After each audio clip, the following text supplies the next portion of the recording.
Dr. Lyra Blackwood stared at the containment pod through the reinforced viewing window, her reflection ghosting against the pale blue stasis field within. The pod wasn't supposed to be her responsibility, it had been her mentor's project, his legacy.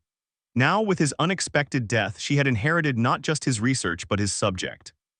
"The transfer papers require your signature, Doctor," said Administrator Wells, a thin man whose crisp uniform seemed at odds with Europa's perpetual humidity. He held out a tablet, his fingers trembling slightly. "I still don't understand why this falls to me," Lyra said, taking the tablet.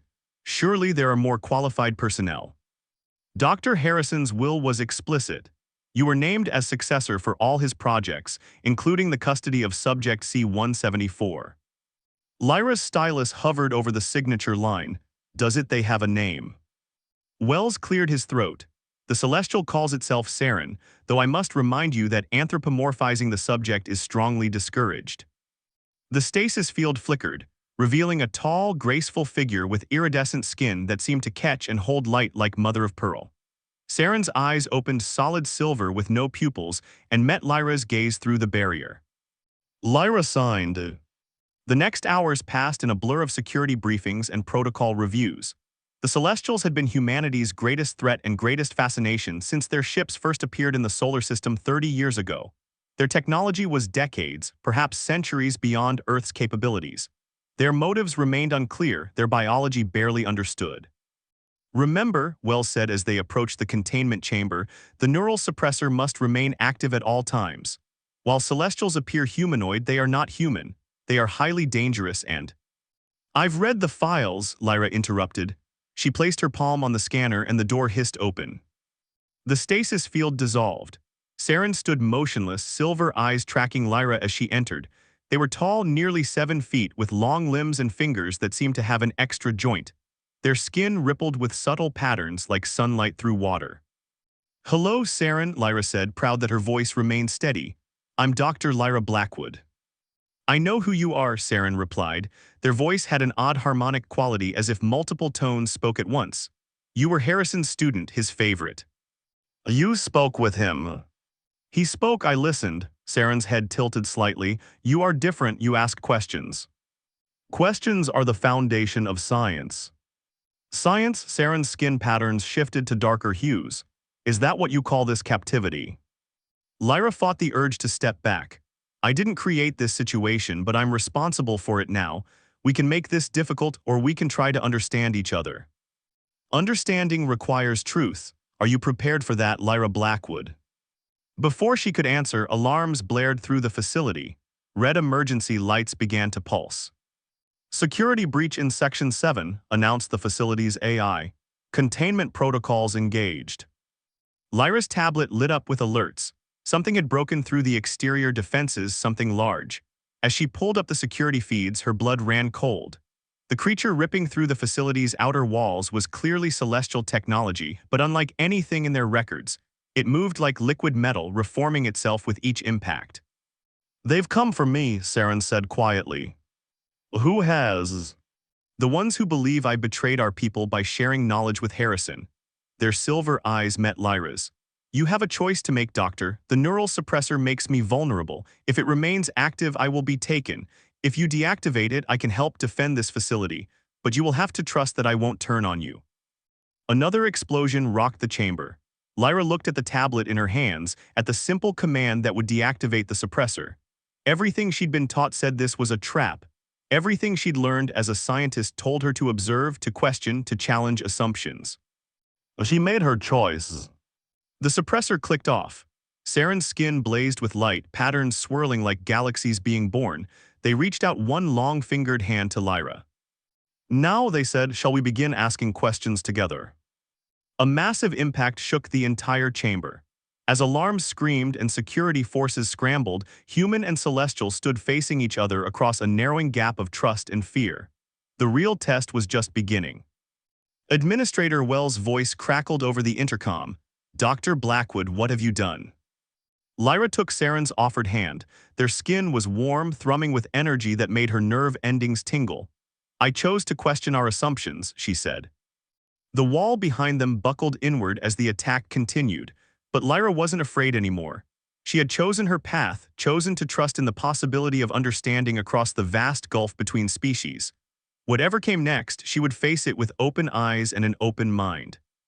Saren's grip tightened slightly. You humans have a saying, knowledge is power, but you never ask what that power is for. Their free hand raised, fingers spreading as streams of light began to gather between them. Perhaps it's time you learned. The chamber filled with radiance as ancient celestial technology responded to its master's call. And in that moment, as reality itself seemed to bend around them, Lyra knew she had made the right choice. Sometimes the greatest discoveries came not from control, but from letting go. The real question was, what would they discover together? 3 days after the attack, Europa Station's research wing still bore the scars of battle. Maintenance drones worked tirelessly to repair twisted metal and shattered reinforced glass, their welding torches casting orange reflections across the ice-blue walls. Lyra stood at her workstation, examining the holographic readouts of Saren's latest scan. Your cellular structure is unlike anything we've documented, she murmured, manipulating the 3D image.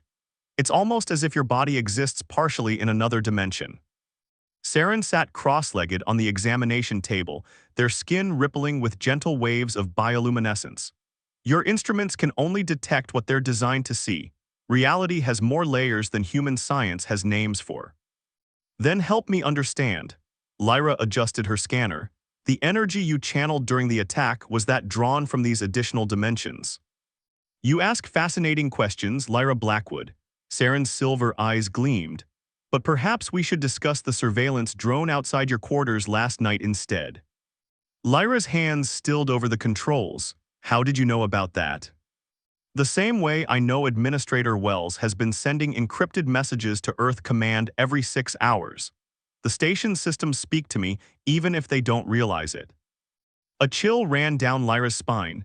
She'd known releasing Saren from the suppressor would have consequences, but the extent of their abilities was still revealing itself. Are you reading my thoughts too? No, Saren's skin patterns shifted to warmer hues. Your thoughts are your own. I respect boundaries, unlike some of your colleagues. Before Lyra could respond, her tablet chimed with an incoming message. It was from Dr. Reeves, the station's head of security. Mandatory staff meeting in 10 minutes. Attendance required. They're going to try to remove you from the project, Saren said quietly. Let them try, Lyra straightened her lab coat. You're not just a project anymore, you're my responsibility. The meeting room was packed when they arrived. Administrator Wells stood at the front, his usual pristine appearance somewhat frayed at the edges. Dr. Reeves, a stocky woman with close-cropped gray hair, stood beside him with arms crossed. Dr. Blackwood, Wells said, his voice clipped. The subject should be in containment, not walking freely through my station. Their name is Saren, Lyra replied, taking a seat. And they just saved this entire facility from destruction. After you compromised our security protocols, Reeves stepped forward. The attack only happened because you inherited Harrison's pet project. Now we have an unrestrained celestial with access to our systems. Saren remained silent, but their skin darkened like storm clouds gathering. If I may, a new voice spoke up. Dr. Julian Nash, the young quantum physicist who joined the station last month, raised his hand. The data we've gathered since Dr. Blackwood began working with Saren has been revolutionary. Their insights into multidimensional physics alone could advance our understanding by decades. Science isn't everything, Reeves snapped. We have protocols. Your protocols, Saren interrupted, their harmonic voice filling the room, are based on fear and ignorance. You cage what you don't understand because you're afraid to admit how little you know. The room fell silent. Lyra noticed several researchers nodding slightly.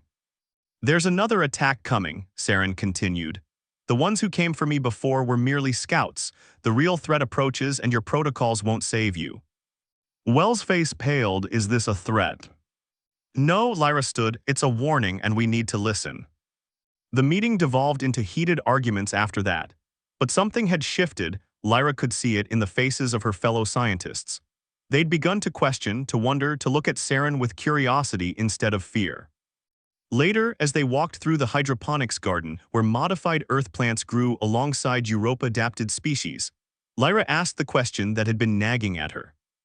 Why did you really share knowledge with Harrison? Saren touched a luminescent flower, causing it to pulse in response. Because he reminded me of someone I lost, someone who also believed understanding was more important than fear. They turned to face her. The Celestials aren't united, Lyra. There are factions, philosophies, wars you know nothing about. Some of us believe isolation leads to stagnation, others. The ones who attacked. They believe purity must be maintained at all costs, that sharing our knowledge with lesser species dilutes our culture. Saren's skin rippled with dark patterns. They killed Harrison because he learned too much. They'll try to kill you too. Lyra absorbed this in silence, watching the strange plants reach toward Saren's natural light. Finally, she said, then we'll have to learn faster than they can strike. A soft chime echoed through the garden's shift change. As other researchers began filing in, Lyra noticed Dr. Nash lingering by the entrance, his expression troubled. When he caught her eye, he quickly looked away. Not everyone who smiles is an ally, Saren murmured. And not every enemy bears obvious fangs. More celestial wisdom. No, their silver eyes held a sadness Lyra hadn't seen before. Simple experience, the hard kind. That night, as Lyra reviewed her research notes, her tablet detected an unauthorized data transmission. By the time she traced it, the signal was gone. But she remembered Saren's words about enemies and allies, about layers of reality human science couldn't name. She began to wonder what other secrets Europa Station held beneath its icy surface. And more importantly, who else might be watching them from the shadows between stars. The real question wasn't whether another attack would come, it was whether they'd be ready when it did. Lyra glanced at her reflection in the viewport, seeing not just herself but the vast darkness of space beyond. Somewhere out there, ancient powers were moving, drawing lines in the cosmos. And she had chosen her side. The emergency alert woke Lyra at 300 station time. Red warning lights pulsed through her quarters as the AI's voice echoed. Unknown contamination detected in life support section. Be all personnel report to designated safety zones. Her tablet lit up with incoming data. The contamination was spreading rapidly through the station's air filtration system, its chemical signature unlike anything in their database. But what made her blood run cold was the origin point, Dr. Nash's private lab. Saren, she called through the comm, are you seeing this? Yes, their harmonic voice carried an edge she'd never heard before. This is no accident, Lyra. The compound is celestial in origin, a weapon designed to target specific genetic markers. Like yours. And now, through exposure to my cellular structure during your research, potentially yours as well. Lyra grabbed her emergency kit and ran for the door. The corridors were chaos, scientists and staff rushing toward evacuation points, security teams in hazmat suits moving in the opposite direction. She spotted Dr. Reeves barking orders into a comm unit, her face pale beneath her protective mask. Dr. Blackwood, Reeves called out, you need to get to Safety Zone C immediately. I need to get to my labs, Lyra countered. My research. That's in order. But Lyra was already running.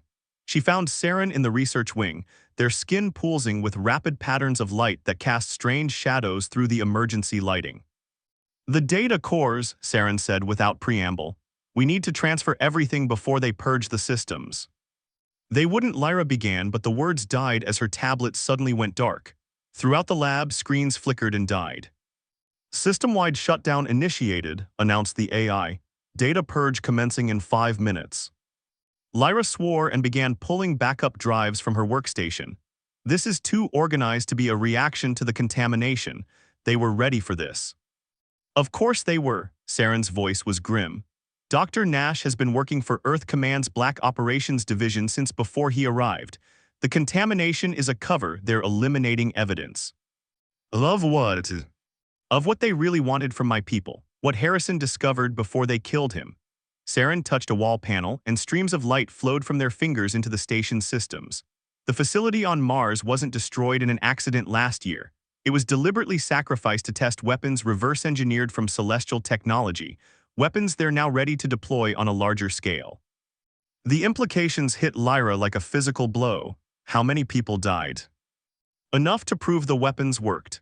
Saren's skin darkened to deep indigo. Harrison found out, that's why they eliminated him and transferred me here to contain the leak. Footsteps echoed in the corridor. Lyra shoved the last backup drive into her kit. We need to move. The shuttle bay, Saren said. There's a maintenance craft with minimal AI, they won't be able to lock down its controls. They ran through increasingly hazy corridors, the contamination spreading visibly through the air. Lyra's lungs began to burn, but she couldn't tell if it was from exertion or exposure. Ahead, she saw Dr. Nash step out of a side passage, wearing a sealed environment suit. "I'm sorry," he said, raising a weapon she didn't recognize, "but you've learned too much." Saren moved faster than human eyes could track. Light blazed from their body and Nash's weapon crumbled to dust. He stumbled back, but Saren caught him with one long-fingered hand. "Show her," Saren commanded, "show her what you really are." Nash's form rippled, the human disguise falling away to reveal iridescent skin and silver eyes. Another celestial. "You're one of them," Lyra gasped, "the isolationists." "We're trying to save both our species," the false Nash said. "Separation is the only way. Integration leads to corruption, deterioration." "It leads to evolution," Saren countered, "which you fear more than death." Alarms blared again, the data purge was complete. But now new warnings screamed through the station. Critical system failure, core containment breach imminent, emergency evacuation protocols engaged. "They're going to destroy the whole station," Lyra realized, "just to cover this up." Saren released Nash, who slumped against the wall. "Run back to your masters," they said. "Tell them what you've seen here. Tell them what happens when fear drives your choices." They reached the shuttle bay as the first explosions began rocking the station. Lyra's fingers flew over the maintenance craft's controls, overriding safety protocols while Saren interfaced directly with its systems. Through the bay windows, she could see other evacuation pods launching, carrying station personnel to what they thought was safety. "They'll be tracked," Saren said softly. "Every ship except this one is tagged. We have to warn them. First we have to survive." Saren's skin began to glow brighter. "The shuttle systems are too primitive to escape what's coming, but I can modify them if you trust me." Lyra met those silver eyes. "I trusted you when I turned off the suppressor. I trusted you when you warned us about the attack." She managed a smile. "Why stop now?" Saren's answering smile was like starlight breaking through clouds. They placed their hands on the shuttle's console, and pure energy began flowing into its circuits. The small craft shuddered as it transformed, its very structure shifting at the molecular level. Behind them, Europa Station began to break apart. Ahead lay only the darkness of space and whatever answers they might find there. Lyra thought of all she was leaving behind: her career, her reputation, her entire understanding of the universe. "Ready?" Saren asked.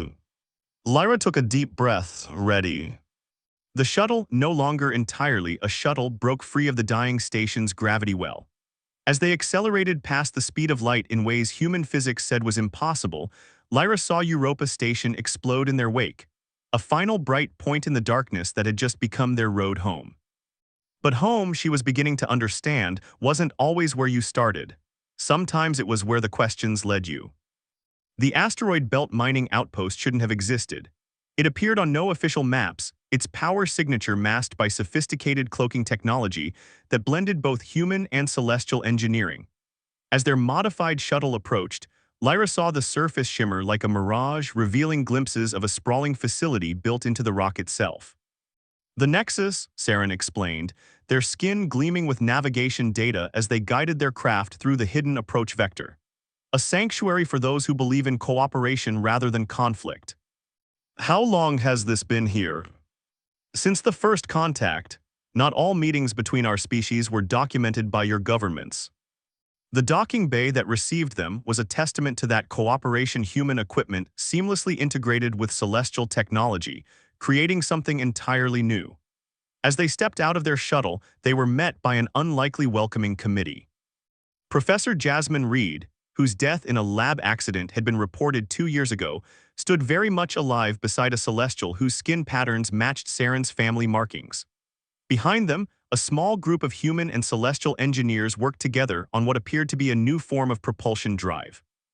"Welcome to the Resistance," Jasmine said with a wry smile, "though we prefer to call ourselves the Bridge." The celestial beside her stepped forward. "I am Niven, Saren's clutch sibling. We've been expecting you since Europa Station went dark." Over the next days, Lyra learned the true scope of what they'd stumbled into. The Nexus wasn't just a hiding place, it was an incubator for a different future. Scientists, engineers, and philosophers from both species worked together, sharing knowledge and building technologies that could benefit all. But why stay hidden? Lyra asked during a shared meal in the facility's biodome. The food was a curious fusion of Earth and celestial cuisine, engineered to be compatible with both species' biology. Because, Jasmine replied, both our governments are invested in maintaining the narrative of inevitable conflict.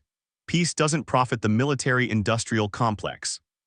The weapons they tested on Mars, Saren added, were only the beginning. They're planning something larger, a false flag attack to justify full-scale war. Niven's skin rippled with concern. Our isolationist faction will provide the perfect excuse. They've already infiltrated key positions in both human and celestial institutions. Lyra thought of Nash and his perfect disguise. How many others are there? Too many, Jasmine sighed. But we have something they don't, proof of their deception and a way to expose it. The plan they revealed was audacious. The Nexus had developed a way to broadcast quantum-entangled communications that couldn't be blocked or traced. They could reveal the truth to both populations simultaneously, backed by irrefutable evidence. But there was a catch. The broadcast will require a massive energy surge, Niven explained. One that will reveal our location. We'll have minutes at most before both military forces converge on us. Then why haven't you done it already? Because, Saren said softly, it requires a human and celestial consciousness working in perfect sync to manage the power flow. Any misalignment could cause a cascade failure that would destroy the facility. Understanding dawned. That's why you brought us here. You need us to do it. You've already proven you can work together in ways others thought impossible, Jasmine said. And thanks to your shared exposure to the weapon on Europa Station, your biological signatures have begun to harmonize. Lyra looked at Saren, seeing the same mix of determination and uncertainty she felt reflected in those silver eyes. How long do we have to prepare? 3 days, Niven answered. The false flag attack is scheduled for the end of the week. We have to move before then. That night, unable to sleep, Lyra found Saren in the observation dome, their skin reflecting the starlight. Are you afraid? She asked. Fear is natural, they replied, even for Celestials, but there are things more important than fear. Like truth. Like hope, Saren turned to face her. My people have a saying, the universe sings in many voices, but harmony requires choice. As they began their training the next day, Lyra understood what that meant. The neural interface that would link them wasn't just about sharing thoughts. It was about choosing to trust, to remain open, to move past centuries of programmed suspicion and fear. The first attempts were rough. Their minds clashed like waves breaking against rock, each instinctively trying to protect their inner selves. But gradually, hour by hour, they learned to flow together, to find the spaces where their differences created strength rather than weakness. By the third day, as the deadline loomed and tension mounted throughout the Nexus, Lyra and Saren had achieved something unprecedented, a true melding of human and celestial consciousness. In those shared moments, Lyra experienced existence through celestial senses, understanding finally what Saren had meant about reality's hidden layers. And Saren, in turn, felt the unique way human minds created connections, finding patterns in chaos. They were ready, they had to be. Because somewhere out in the darkness, the machinery of war was already in motion and time was running out. The countdown began at dawn. The Nexus hummed with barely contained energy as final preparations were made. In the central chamber, Lyra and Saren sat within a circular array of crystalline processors, human computers interfaced with celestial quantum cores. Multiple ships detected entering the outer system, reported the facility's AI. Earth force signatures confirmed. Celestial warships approaching from the opposite vector, Niven added from the control station. Time to broadcast point, 15 minutes. Jasmine's fingers flew over her console. Quantum entanglement network at 90% coherence, beginning final power-up sequence. Lyra felt Saren's consciousness brush against hers through the neural interface. Their shared awareness expanded, senses merging until she couldn't tell where she ended and they began. Together, they perceived the vast web of quantum channels spreading through space, ready to carry their message to every corner of the solar system. 10 minutes to broadcast, the AI announced. Enemy ships accelerating, weapons signatures detected. Through their merged consciousness, Lyra Saren began drawing power from the Nexus's cores. Energy flowed through them like liquid light, building toward the critical threshold needed for transmission. But with that power came knowledge, the full weight of what they were about to reveal. They saw the Mars facility's destruction in perfect detail, felt the deaths of hundreds orchestrated by corrupt leaders on both sides. They witnessed the careful manipulation of public opinion, the manufactured incidents designed to keep fear alive. And they saw the future these forces were building toward a war that would devastate both species. 5 minutes, enemy ships launching long-range missiles. Shields holding, Jasmine reported, but we won't survive a direct assault. Through their joined minds, Lyra and Saren reached deeper into the facility's systems, touching the defensive grid. They couldn't spare power for a counterattack, but they could buy time. 3 minutes, multiple hostile craft breaching outer perimeter. In the space between thoughts, Lyra felt Saren's presence. Are you ready? Together, Lyra answered without words. They opened themselves fully to each other and to the power flowing through them. Human determination met celestial insight, creating something greater than either alone. The quantum cores pulsed with impossible energies as they began the broadcast. Through every communications device in the solar system, through quantum channels that couldn't be blocked, they sent not just data but experience. Every human and celestial received a direct sensory feed of the truth, the conspiracy, the manipulation, the cost in lives and trust. But more than that, they shared what they had discovered together, the possibility of something beyond the binary of us versus them. Through their merged consciousness, others felt what true cooperation could achieve. Transmission at 50%, Jasmine called out. Enemy ships launching boarding pods. 70%, Niven added. Core temperature approaching critical limits.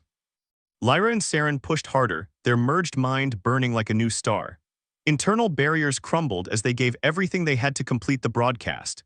In that moment of total unity, they glimpsed possibilities even they hadn't imagined, futures where the boundary between human and celestial became meaningless, where evolution took paths no one had dreamed possible. Transmission complete, the AI announced just as the first explosions rocked the facility. Lyra felt the neural interface begin to overload. With the last of their combined strength, she and Saren redirected the excess energy into the Nexus's defense grid. The resulting burst of power turned the facility's shields into a blinding nova, disrupting the attacking ship's targeting systems. When the interface finally disengaged, Lyra found herself slumped in her chair, exhausted but alive. Saren's skin flickered with weak pulses of light, but their silver eyes were bright. Did it work? Lyra managed to ask. Jasmine's laugh was half sob. Look. On the main display, they watched as ships from both fleets powered down their weapons. Communications channels erupted with demands for investigations, for accountability, for change. The truth, once released, could not be contained. It's not over, Saren said softly. Change never comes easily. No, Lyra agreed, taking their hand. But it comes, and we'll face it together. In the days that followed, as the solar system grappled with what had been revealed, the Nexus emerged from hiding. It became a symbol of what cooperation could achieve, a bridge between worlds that had forgotten they could be anything but enemies. And at its heart, human and celestial worked side by side, asking new questions, finding new answers, and proving that the greatest discoveries come not from fear of difference, but from the courage to embrace it. Lyra and Saren remained at the center of it all, their unique bond a testament to possibilities yet unexplored.